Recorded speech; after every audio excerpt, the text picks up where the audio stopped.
கிறிஸ்துவுக்குள் பிரியமானவர்களே, கர்த்தர் நல்லவர், அவர் கிருபை என்றும் உள்ளது. ஆமென். இரட்சகர் இயேசு ஊழியம் வழங்கும் இன்றைய வசனம். தலைப்பு பொறுமை. இந்த நாளுக்காக நாம் தியானிக்க வேண்டிய வசனம் பிரசங்கி 7ஆம் அதிகாரம் 8ஆம் வசனம். ஒரு காரியத்தின் துவக்கத்தை பார்க்கிலும் அதன் முடிவு நல்லது. பெருமையுள்ளவனை பார்க்கிலும் பொறுமையுள்ளவன் உத்தமன். ஆம் பிரியமானவர்களே, இந்த நாளில் அதற்கான தலைப்பு பொறுமை. இந்த நாளுக்கான செய்தியின் தலைப்பு பொறுமை. ஒரு காரியத்தை துவக்கத்தை பார்க்கலாம், அதன் முடிவு நல்லது. ஒரு காரியத்தை நம்ம தொடங்குறத பார்க்குறத விட அது முடிவு நம்மளுக்கு நல்லதாக முடியணும் தான் எல்லாம் விருப்பப்படுவோம். துவங்கிறது எப்படியோ தொடங்கட்டும், ஆனால் முடிக்கிறது மட்டும் நல்லதாக முடிக்கணும்னு எல்லாம் விருப்பப்படுவோம். பெருமையுள்ளவனை பார்க்கலாம் பொறுமையுள்ளவன் உத்தமன். பிரியமானவர்களே, ரொம்ப பெருமை கொள்றதை பார்க்கலாம், பொறுமையாக இருந்து காரியத்தை சாதிக்கிறது தான் புத்திசாலித்தனம். அதுதான் ஒரு உத்தமனுக்கு அழகு. அதுதான் ஆண்டவர் சொல்கிறாரு. பெருமையுள்ளவனை பார்க்கிலும் பொறுமையுள்ளவன் உத்தமன். உத்தமனாக இருக்கணும்னா ரொம்ப பொறுமை அவசியம். நான் உத்தமனாக இந்த உலகத்தில் வாழணும் அப்படின்னா பெருமை பாராட்டக்கூடாது. பெருமை பாராட்டாமல் பொறுமையை கடைப்பிடிப்பவர்களாக இருப்போமானால் நாம் உத்தமனாய் இந்த உலகத்தில் வாழலாம். பெருமையை விட்டு ஒழிப்போம். அதுக்குண்டான வசனம் சங்கீதம் 126 5-6 வசனங்களை பார்ப்போம். கண்ணீரோடு விதைக்கிறவர்கள் கம்பீரத்தோடு அறுப்பார்கள். அள்ளி தூவும் விதையை சுமக்கிறவன் அழுது கொண்டு போகிறான், ஆனாலும் தான் அறுத்த அரிகளை சுமந்து கொண்டு கம்பீரத்தோடு திரும்பி வருவான். பிரியமானவர்களே, சாலமோன் இப்படி பாடுறாரு. கண்ணீரோடு விதைக்கிறவர்கள் கம்பீரத்தோடு அறுப்பார்கள். நாம் நிலத்தில் விவசாயம் செய்கிறவர்களை பார்ப்போமானால் அவர்கள் எவ்வளவோ கஷ்டங்களை பட்டு கடன்களை வாங்கி நிலத்திலே பயிர் செய்ய விதைகளை கொண்டு போய் விதைப்பார்கள். விதைக்கிறவர்கள் அள்ளித்தூவும் விதையை சுமக்கிறவன் அழுது கொண்டு போகிறான். அள்ளித்தூவும் விதையை சுமக்கும் போது கடன் பட்டுமே விளையுமா விளையாதா, சரியான நேரத்தில் மழை வருமா, நீர் விளைச்சல் நல்லா இருக்குமா, விளையும் போது சரியான நேரத்தில் சரியாக விளையுமா, பல சோதனைகள் மத்தியில் பல சந்தேகங்கள் மத்தியில் திரும்ப ஆனால் ஆண்டவரை விசுவாசித்து விதைக்கும் பொழுது அவனுடைய விதைகள் எல்லாம் கண்மணியைப் போல பூமியில் விதைக்கப்பட்டு அவன் அறுக்கும் பொழுது கம்பீரத்தோடே திரும்புவான் என்று சொல்கிறது வசனம். அவன் அழுது கொண்டு போகிறான், ஆனாலும் தான் அறுத்த அரிகளை சுமந்து கொண்டு கம்பீரத்தோடே திரும்புவான். அவன் விதைச்சதை அறுத்துக்கிட்டு அந்த சுமையை தூக்கின்னு வரும்போது அந்த சுமை ஒரு பாரமாகவே அவனுக்கு தெரியாது, அவனுக்கு ஒரு கஷ்டமாகவே இருக்காது. ஏன்னு சொன்னால் அவனுடைய விளைச்சல் அதிகமாக ஆண்டவர் ஆசீர்வாதத்தினால அவனுடைய விளைச்சல் ஆசீர்வாதமாக இருக்கும் பொழுது அந்த சுமை அவனுக்கு சுமையாக தெரியாது. அவன் முகத்தில் சந்தோஷம் இருக்கும். விதைக்கும் போது எவ்வளோ மன உளைச்சல், எவ்வளோ கஷ்டப்பட்டு விதைச்சானோ அறுத்துட்டு வரும்போது அவ்வளோ சந்தோஷத்தோடு அறுத்துட்டு வருவான். நீதிமொழிகள் 14:29 பார்ப்போமானால், நீடிய சாந்தமுள்ளவன் மகா புத்திமான், முற்கோபியோ புத்தி இனத்தை விளங்க பண்ணுகிறான். ஆமாம் பிரியமானவர்களே, நீடிய சாந்தமுள்ளவன் தான் மகா புத்திமான். உத்தமனாக இருக்கணும்னா பொறுமையாக இருக்கணும், சாந்தமாக இருக்கணும்னா மற்றவர்களிடத்திலே நாம் சாந்தமுள்ளவர்களாக இருப்போமானால் நாம் தான் புத்திமான், மகா புத்திமான். முன்கோபம் இருந்ததுன்னா தேவையில்லாததுக்கெல்லாம் கோபப்பட்டது, தேவையில்லாததுக்கெல்லாம் சண்டை போட்டு முன்கோபத்தோடு வாழ்ந்தோம்னா புத்தி இனத்தை விளங்க பண்ணுறதெல்லாம் நாம் இந்த உலகத்தில் காணப்படுகிறோம். புத்தி இல்லாதவன் அப்படின்றதுக்கு அர்த்தம், புத்தி இல்லாதவன் முன்கோபம் எப்பவுமே முன்கோபம் வச்சுக்கணும்னா புத்தி இல்லாதவன், புத்தி இனத்தை விளங்க பண்ணுகிறவன். பிரியமானவர்களே, அதே நீதிமொழிகள் 16:32 பார்ப்போமானால், பலவான்களை பார்க்கிலும் நீடிய சாந்தமுள்ளவன் உத்தமன், பட்டணத்தை பிடிக்கிறவர்களை பார்க்கலாம் தன் மனதை அடக்குகிறவன் உத்தமன்.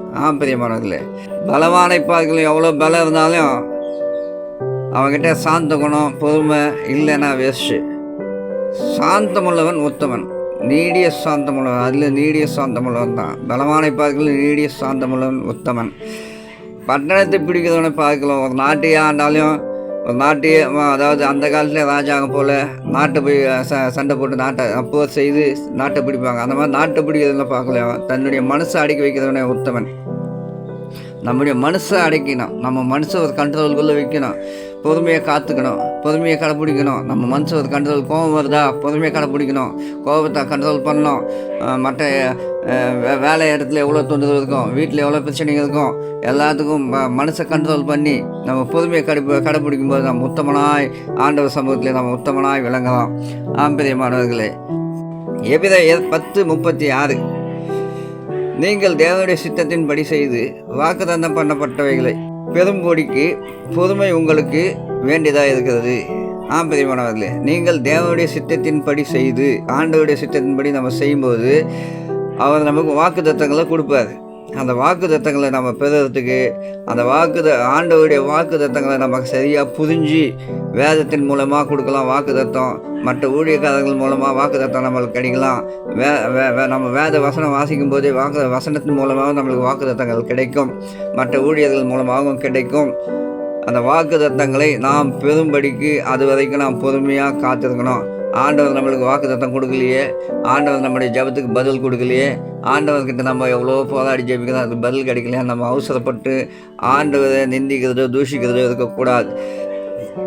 ஆண்டவர் இடத்துல எப்பவும் பொறுமையாக இருக்கணும். அவருடைய வாக்குத்தத்தம் நிறைவேறும் வரை.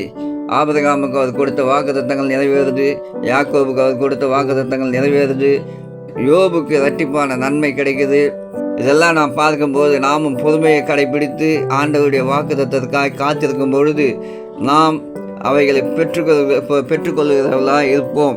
லூக்கா எழுதின சுவிசேஷம் 21:19 நீங்கள் பொறுமையினால் உங்கள் ஆத்துமாக்களை காத்து கொள்ளுங்கள். பிரியமானவர்களே, பொறுமையினால் தான் நம்முடைய ஆத்துமாக்களை காத்து கொள்ள முடியும். நம்முடைய ஆத்மா ஆண்டவருக்கு சொந்தமானது. நம்முடைய ஆத்மாவை பிசாசானவன் சோதிக்காமல், பிசாசானவன் நம்முடைய ஆத்மாவை வஞ்சிக்காமல் நாம் பாதுகாத்து கொள்ள வேண்டும் என்றால் நம்முடைய கோபங்கள், நம்முடைய முன்கோபங்கள், நம்முடைய அவசர புத்தி போன்ற காரியங்கள் நம்முடைய ஆத்மாவை கெடுத்து போடாதபடிக்கு காத்து கொள்ள வேண்டும் என்றால் பொறுமை ரொம்பவும் அவசியம். உங்கள் பொறுமையினால் உங்கள் ஆத்மாவை காத்து கொள்ள வேண்டும். ஆண்டவருக்கு பிரியமான பொறுமையை நாம் கடைபிடித்து ஆண்டவருக்கு பிரியமான நம்முடைய ஆத்மாவை பத்திரமாய் காத்து கொள்ள வேண்டும். அடுத்து ரோமர் 2:7 சோர்ந்து போகாமல் நற்கிரியைகளை செய்து மகிமையையும் கனத்தையும் அழியாமையையும் தேடுகிறவர்களுக்கு நித்திய ஜீவன் அளிப்பார். பிரியமானவர்களே, கர்த்தராகிய இயேசு கிறிஸ்து தாமே சோர்ந்து போகாமல் நற்கிரியைகளை செய்து நல்லதை செய்யணும். மகிமையும் கனத்தையும் அழியாமையும் தேடுகிறவர்களுக்கு, மகிமை நம்ம எண்ணம், நம்ம புத்தி எப்பவுமே மகிமையானதை தான் நோக்கி பார்க்கணும், கனமானதை தான் நோக்கி பார்க்கணும். அழியாமல் இருக்கிற ஆண்டவருடைய கிருபையை தான் நம்ம நோக்கி பார்க்கணும். உலகத்தில் எதுவுமே நிரந்தரம் கிடையாதுங்க. உலகத்தில் நீங்கள் எதை தேடி எந்த கணத்தையும் எந்த மகிமையும் உலக பிரகாரமான மகிமையும் கணத்தையும் நீங்கள் தேடி சம்பாதிச்சாலும் அது அழிந்து போகிற ஒன்று. நீங்கள் போகும்போது ஒன்றையும் கொண்டு போக முடியாது.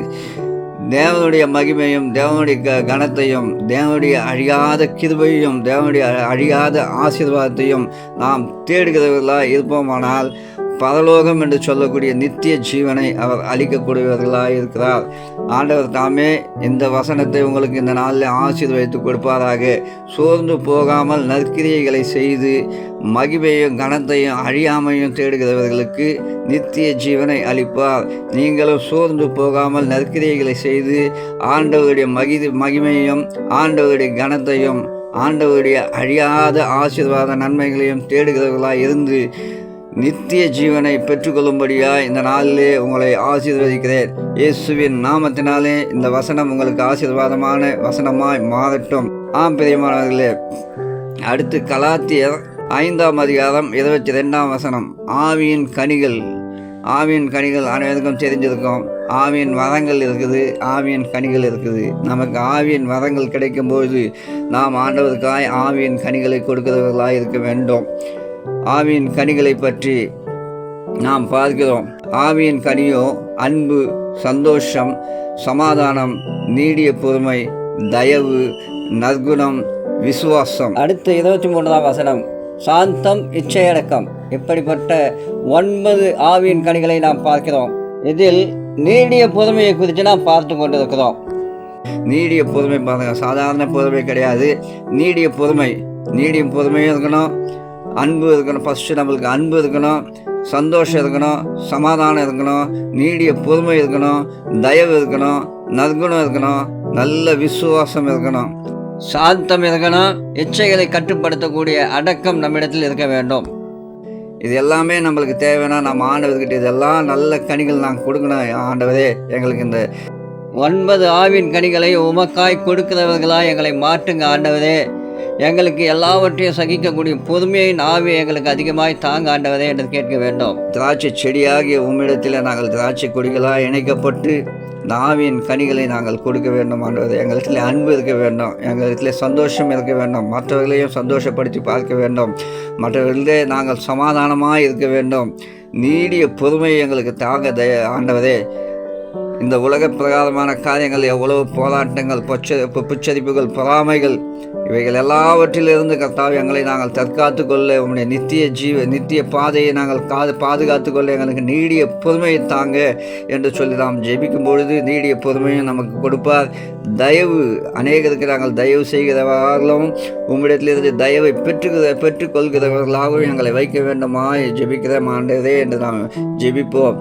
நற்குணம், நல்ல குணங்களை எங்களுக்கு தாங்க ஆண்டவரே. தீய சிந்தனைகள், தீய எண்ணங்கள் எல்லாவற்றிலிருந்து எங்களை விலக்கி காத்து நற்குணத்தை எங்களுக்கு தாங்க ஆண்டவரே என்று சொல்லி நாம் கேட்போம். விசுவாசம் ஆண்டவரே, மேல் இருக்கிறதான விசுவாசம் எங்களுக்கு நாளுக்கு நாள் அதிகரிக்க வேண்டும். விசுவாசத்தை நாங்கள் விடாமல் காத்து கொள்ள வேண்டும். நாங்கள் விசுவாசத்தின் மூலமாக ஜெபித்து எல்லா ஆசீர்வாதங்களையும் நாங்கள் பெற்றுக்கொள்ள வேண்டும் என்று நாங்கள் கேட்போம். பிரியமானவர்களே, ஆவியின் கனிகளுக்காய் அன்பு, சந்தோஷம், சமாதானம், நீடிய பொறுமை, தயவு, நற்குணம், விசுவாசம், சாந்தம், மிச்சையடக்கம் இவைகளை ஆண்டவரிடத்தில் கேட்டு பெற்றுக்கொள்வோம். தேவதேவர் தாமே இந்த ஆவியின் கனிகளை உங்களுக்கு கொடுப்பதாக. மீண்டுமாய் இந்த லூக்கா எழுதின சுவிசேஷம் 21ஆம் அதிகாரம் 19ஆம் வசனத்திலே, உங்கள் பொறுமையினால் உங்கள் ஆத்துமாக்களை காத்து கொள்ளுங்கள். பிரியமானவர்களே, தயவு கூர்ந்து பொறுமையை கடைபிடிங்கள். உங்கள் ஆத்துமா அழிந்து போகாதபடிக்கு உங்கள் ஆத்துமாவை காத்து கொள்ளுங்கள். கர்த்தர் தாமே இந்த நாளை ஆசீர்வதிப்பாராக. ஆமேன், ஆமேன்.